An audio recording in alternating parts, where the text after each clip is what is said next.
Košické historické leto neabsentovalo ani tento rok. Postarala sa o to spoločnosť Via Casa, teda mladý šermiarsky kolektív, ktorého cieľom je štúdium histórie, nácvik a predvádzanie šermiarských či divadelných podujatí.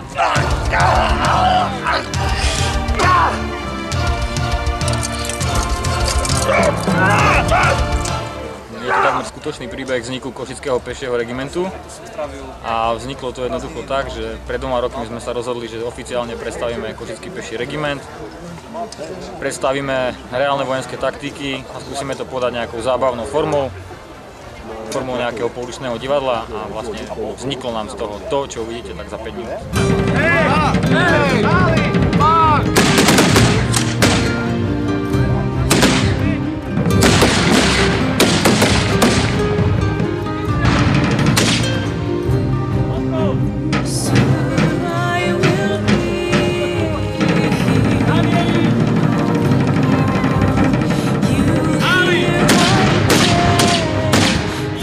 Nič krajšie si kamera nedokáže predstaviť ako záber z ťa vystrihnutý z historického filmu.